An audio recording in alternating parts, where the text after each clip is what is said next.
Babe. I was without being reckless about doing so. I'm gonna do it. Do you wanna go there, do ya? Vinette. Chop me, little man. Come on now. Chop chop. Chop chop meat psycho. Every game, and I think just being okay with that, understanding what that looks like, communicating that well as a group, and being skilled When's the enough next to one? deliver on that. So Thursday. really pleasing. As I said, we'll have different challenges, different things to contend with at Lords, and we've got a good amount of time now to ready ourselves for that. So you do have a different challenge at Lords, and the pitch, say, maybe favours spin. How would you manage to work around that bowling attack and balance the team? Obviously, it's the big question, isn't it? Post Ben Stokes, how do you get the right bowling attack and the amount of batters that you want in the 11? Well, let's see what we get when we get down there. And the beauty of that is we have time leading into that game. So let's see where we're at. Let's enjoy what was a brilliant performance this week, and what a great way it was to start the series. And we'll ready ourselves for Lords when we get down there. Okay. And your own batting, you're back captaining again. It's always a big strain. There's a lot of other stuff to do. You've been in terrific form. You feel as though you've still got the same buzz and the same concentration for your game as you did beforehand. Yeah, always love playing for England, love batting for England. That's never really going to waver. So it was nice to get scores. Very disappointed with my dismissal, as you would be as a bat when you're set and you're in and you feel like you're in control of the game. And for us to put that on Dan and Harry having already lost Jordan was exactly what we don't want. So it wasn't great example setting for me, but the way that they responded to that was almost even more pleasing for us as a group. So I feel good and looking forward to the rest of the series. We're looking forward to it as well. Many congratulations. Well, I think that victory for Joe Root in his second coming as England captain will mean an awful lot. A, because they played so well. B, because it was here at his home ground at Headingley. So just to mark your card, the series will continue on Thursday at Lords. Pakistan have got a few decisions to make, that's for sure. England might have a couple as well. We finish up at Edgbaston. 9th is when we start that third and final test. Joe Root will be pleased. I'm sure interim head coach Marcus Trescothick will be pleased. He joins yourself, Nasser and Broady. Nice. I mean, given what's gone on in Test match cricket in the men's game over the last how many months, given the short lead up into this Test match because of the 100, how pleased are you with that? Yeah, very pleased. It's ideal for the situation, what we were looking for. Of course, there's been challenges, there have been changes, and they've been quite significant. So, with the structure of what we had of getting together slowly, sort of like every couple of days, almost new players coming on, every day new players coming in. So, to put in the performance and do the sort of basic skills that we wanted to, over the moon really with the win. Given the pitch that we had here, I want to focus in first on the batting. Joe's just said there to Butch about playing what's in front of you. How do you think the batting group adapted to the conditions that they had in front of them? Yeah, pretty good. I was very pleased to get 400. I think we were challenged yesterday with obviously the conditions were very different. The lights were on most of the day. There was a little bit of drizzle rain. It was quite challenging. We know what it's like here at Headingley. Funny enough, the spinner come on and got 5 wickets. Not what you normally expect here, but I thought there was good times in the fact that we were applied pressure when we needed to, and we were scoring quite quickly at points, 5 and over, and sort of being quite dominant. And when we needed to sit in a little bit and sort of absorb the challenges of how well they were bowling, we were able to do so. Of course, there's a couple of areas you still want to try and improve on, and maybe getting 100 or so in that sort of period when you got 4 people getting 50. But still, getting 400, in the situation of the game, we're pretty pleased. These two did you proud as well. Yeah, outstanding. I think, Josh and Ollie have both been superb, and, they're controlling what they try and do. Both very different in the style of bowler. Obviously, Ollie's come in, he's very consistent, he hits the money, his height and his release point is different. And Josh himself, he's a superstar. And I think combine that with Jofra and, the guys, coming in behind them also, what we've got in this team, Gus, and the guys who are not playing in this team, we're slowly building a group of bowlers that are going to be quite formidable. It's just going to keep tweaking, keep improving, and I think down the line, we're going to get a group that we're very happy with. How are you going to manage Ollie Robinson going forward? Because we've been sort of discussing if it's a pitch like this, ideal. Lords against New Zealand, ideal. You never know what we're going to get at Lords come Thursday, because the MCC won't want it to go like it did the other game. It might be quite flat. Is it horses for courses with Ollie? How do you see that as an overall picture?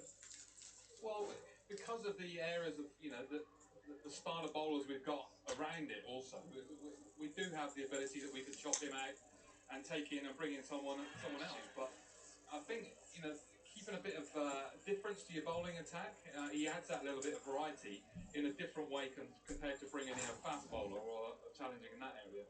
He gives you the real control. His release point is different to most people in world cricket. So we will keep an eye on it, and we'll pick and choose what we believe is going to be the right places. But his skills are second to none. When you see him bowling the fashion he is, he runs in first ball of the game. It's on the money. That's the real asset you have when Ollie's in the team. How does selection work now going forward? Because say you might want to get a spinner in to Lords. That's not straightforward, given you haven't got Stokes to balance the side. Is it a Marcus North-led thing? Is it a Joe Root-led thing? Will Fleming have any influence? What influence will you have? How He's do you not the see be that all and working? be the end all. Just because he's not the team, isn't he? We'll communicate together, get down to Lords, see what the pitch is going to do. Of course, Like he don't know what he's talking about challenges anyway. are the attack and what we want to try and do, and how we want to balance it out, of course. But as we know, we're not really sure what we're going to get to when we get to Lords. Hopefully, it's a good pitch, is what we've seen there many times. But let's wait and see how it works out from this. You are an interim coach, a very successful It's not interim. At the moment, record. No, I mean, Has Steve Fleming been in touch these But last they were 3 saying- days, or has he just let you be? Now the game started, it's down to you, Marcus, or has there been communication? There was a picture every on the day key we've of generally Leach. been on messages to sort Jack of, well Leach. done, or anything Then from Robin. over the course of the day that we want to keep reminding ourselves and topping up on. But constant communication. Myself and Joe said the same thing. So he was quite keen for me and Joe just to sort of crack on and to sort of lead it how we wanted to. It didn't want to influence it too much. He gave us a few sort of ideas in terms of this is a style of coach I'll be, the sort of things that I like to see longer term. And we've sort of drip fed a few of those into it, and I think gradually over time, the more we'll put into it. Obviously, Joe will do the bulk of that, and I'll support around it as much as I can. Trez, congratulations. We appreciate your time. We shall see you down at Lords. Lovely, thank you. Thank you very much for your time.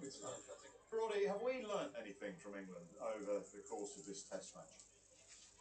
Not particularly, I don't think. It was a really good performance against a Pakistan side that underperformed. And away teams can underperform in the first Test match of a series because they're getting used to conditions. They can get caught by surprise conditions. I think Joe Root won an important toss, to be honest. I know Pakistan said they were bad. I sometimes think that's a bit of a mind game, to be honest, because it was a bowl first. All the stats said it's a bowl first.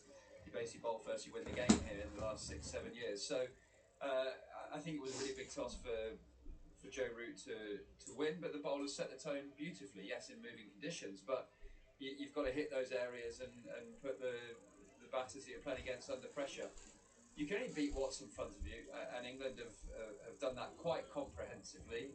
Interested to hear Trescothick say, you know, maybe left a couple of hundreds out there. A few of the dismissals were slightly disappointing, I think. Gave Pakistan a few wickets on that, but if you win a Test match by an innings and 103 runs, whoever you play against, it's a strong performance. They caught really well. I suppose the only person in the England lineup that you look through and think, oh, it's not gone my way at all, really. I mean, Gus Saxton just got the 1 wicket but bowled fine, but Jamie Smith is the one that Cox has got runs at number 3 and Smith hasn't got runs at number 7. He kept fine, but his is the spot that's going to be the conversation through this series, probably. What did you take from it? Probably the biggest thing was Joe Root. You know, his second coming, and everyone was like, what's he going to be like? And he said to Ath on interview, judge me not on how I was last time, but how I am now. And if you just come down and seen Joe this week, these 3 days, albeit against the poor Pakistan side, you'll say he had a really good 3 days as captain. The decision with the balance of the side, not having a frontline spinner. I know some of that was enforced because of no Stokes, and we'll come on to that. But also the toss decision, and then the way he batted, and then the way he captained, and the fields. It was never look at me fields. It was never I'm trying to be Ben Stokes. It was just Joe Root being Joe. He had a smile on his face. Compare that to the Oval where he was handed a hospital pass, and he looked a bit dishevelled by the end of that, to be honest. And he didn't have his best game as captain. I think he was really good here, and that's a positive sign, albeit a small sample size, as I say, against the poor Pakistan side. What about Josh Tongue? There's Ollie Robinson who took the Player of the Match award, but what about what he's contributing to the team? I'm thinking particularly in the first inning, albeit on a helpful pitch, his ability to get rid of the lower order.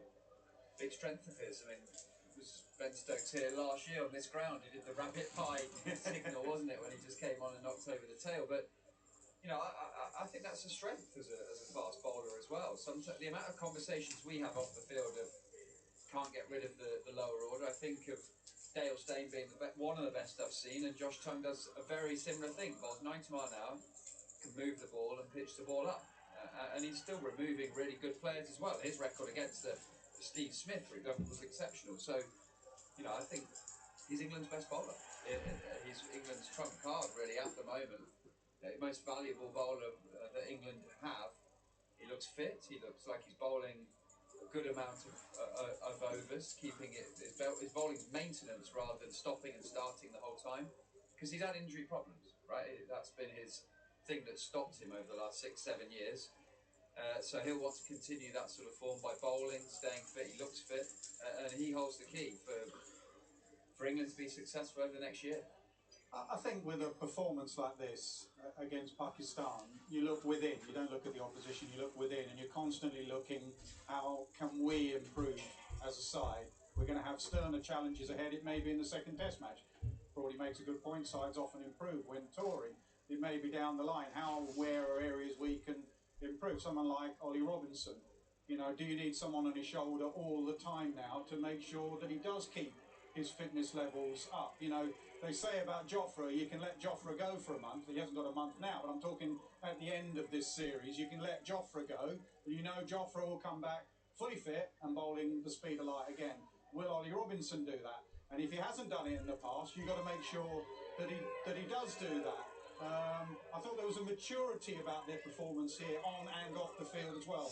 Just listening to Harry Brook and the interview he gave me this morning, they just sensed a bit more mature answers, and we have had a look at ourselves, and it's not this is the only way we play, and you lot don't like it, we don't care.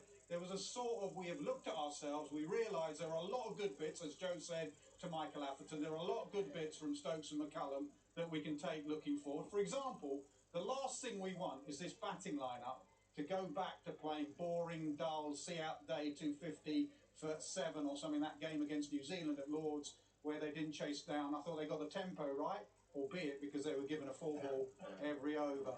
So I sense there's a bit more of a maturity to their performance. And the other main thing, and it is the elephant in the room, how if you get on a spinning pitch, Butch asked it to Joe there, and he sort of batted it away. If you get on a spinning pitch, how are you going to... And is it Bashir? Is he your number one? You don't bother now. You don't. Now, because you've got 2 tests against Pakistan end of the summer now, which is Lords, Edgbaston, Dan Lawrence will be fine. You got South Africa away, test tour to Bangladesh is there. That's where you change up a little bit, and then you got the Ashes. But you have to have one eye on the future. So what is life after Ben Stokes if you're going to come up against on a spinning pitch? Who is your frontline spinner? And how are you going to get him in and balance the side? That has to be a conversation. Fred's just stood here and said we're having daily conversations with Stephen Fleming. That's part of management. Duncan Fletcher was planning that 2005 Ashes bowling lineup 3 years beforehand. That's why he wanted Harmison, that's why he wanted Jones, that's why he wanted Flintoff. But they didn't have a front-line spinner necessarily, did they? Ashley Giles averaged nearly 40 in Test cricket. Dan Lawrence could do that. But my point's about planning. They need to plan for how they're going to, because there'll be cricket abroad, there'll be cricket in parts of the world, they'll see England with this lineup and go, we'll make it spin. Pakistan did that. Last time Pakistan went 1-0 down, they got the old fans out and they, got the pitch, used pitch, and England couldn't cope with it. So you do, not now, you do have to have one eye on the future. So what would you be looking at then, going forward? Just play what's in front of you. Lawrence will be fine for this series, might not need it in South Africa, and then work it out for the Ashes? Well, I think England look a strong side with 4 frontline seamers and a part-time spinner batting 6 or 7, whether that's Lawrence, whether it's Will Jacks, Ren Ahmed, it doesn't really matter, but ultimately we don't have a frontline spinner that deserves to be in the team. And there's no point playing someone that you think might get 3 for 30 when actually Joe Root's probably our best spinner with the experience that he's got. So unless you are playing in the subcontinent where you have to play spin, and we've struggled since Graham Swan and Monty Panesar really for finding that. The series we've got coming up in South Africa away and Ashes home, you play 4 front line seamers and a part-time spin. That's how I see it now, because it looks like it's our better strength. Have we got more chance of Gus Atkinson as that 4th seamer taking wickets than Shoaib Bashir? Yes, I believe we have. I asked you the question about what you've learned. I wonder what Stephen Fleming would have been thinking looking on. It's difficult. I know you can't put words into his mouth, but with the way Pakistan played, how ill-disciplined they were, can't really sit there and think, right, well, that's the area we need to work at. The tempo you talk about with Harry Brook as an example, for the same reason as you just given, he got given balls to score at. He didn't need to run down. As he said to you in that wonderful interview you gave, the ball wasn't nipping sideways at great pace, so I didn't have to try and knock him off the length. You just played. Yeah, anyone who's played against Stephen Fleming or been coached by him, I haven't been coached by him, but I played against him as captain, he's no bluffer. So he won't be sitting there and said, I've come in, and all the conversations I've had with Trez, I've turned it around. Yeah. Because let's be honest, I reckon if Bazball and Stokes and McCullum had played these 3 days, they may have actually won it slightly quicker, because they might have been swinging from the backside yesterday and either got bowled out quicker or scored millions. So I don't think they've won because of the change in regime, change in era, because it's Root and Trescothick and Fleming and not Stokes and McCullum. So he will keep his feet firmly on the ground. He'll learn about Dan Lawrence. He'll learn about Jordan Cox. And he will be planning ahead. He will see eventualities that will be a harder test, and he will be planning for that. Well, Pakistan will need to be better at Lords, that is for sure, because here at Headingley, England have absolutely annihilated them. For England, Bazball dies where it all began. Brendan McCullum has been sacked. What did you learn? What did you learn from Logan? What's the next coach on history and all the best? I think it's so exciting what he can bring. You promise return. You promise returning much to me. I think it's a completely different set of circumstances. I'm very much looking forward to it. Brilliant, Steve. No. What the hell's this? No. We've got to put to bed everything that's happened and take the positives from it, and let's move into the next phase of what's going to happen. I was waiting one. What are you going to do and why? We're going to bowl first. Feel there's going to be some good overs to work with throughout the day. Hopefully our lads can exploit that. What we running from? England's post-Bazball era starts here at Headingley. The way Brendan and Ben brought the best out of a group of players, changed the way we look at the game in this country, played in some of the most exciting games of cricket I've ever been involved in, changed my outlook on the game personally. So there's a huge amount to celebrate there and to work with. It's just about evolving it, understanding the certain ebbs and flows of the game, and can we be skillful enough to understand what each situation requires and respond well to that, and let our skill bring us to the right side of the result when required. I was going to say he'll take that ball home with him, but Josh Tunn's got a chance. And 5 cut for Josh Tunn. They are actually discussing who gets the ball. And it's going to hold hands. First time in 20 years that 2 bowlers have shared 10 wickets with 5 for each. We're in a great position now. Obviously, might do a bit more at 11 o'clock tomorrow. We're not seeing the forecast for tomorrow. It's horrible. We're underway. And he works it round the corner for his first Test match 50. All of Root goes up. That looks a bad angle. Oh no, no. You can see it coming. 50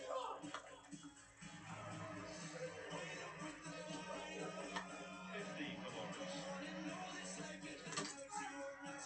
Did you go to bed last night thinking of the 91 runs you got or the 9 you didn't? Definitely the 9 I didn't.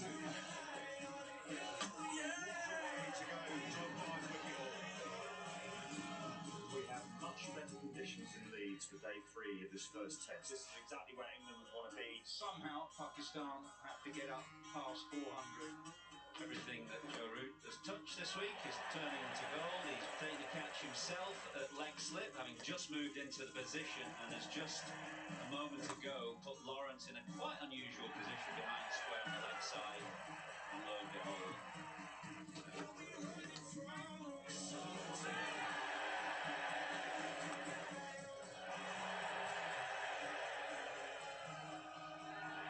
And it's all over. Faultless performance in the field on what has been a comprehensive victory here in the first test against Pakistan.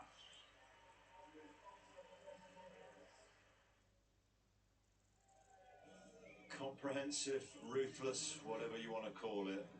An innings and 103 runs, the victory margin as England go 1-0 up. Now, it's the last ever Dutch Grand Prix this weekend. Tomorrow it's the sprint race at 10 o'clock. Qualifying tomorrow afternoon at 2:15.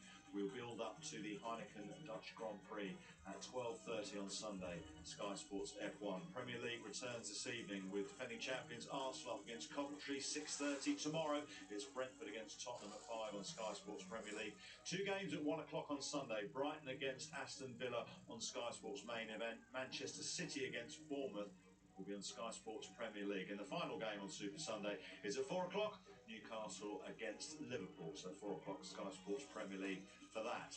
We will be at Lords on Thursday for the start of the second test between England and Pakistan. 10 o'clock from the home of cricket on Sky Sports Cricket.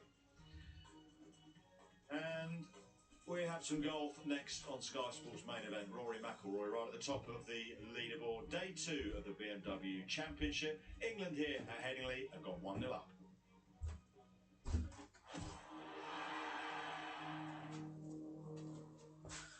Make us have a bit if you want. Okay.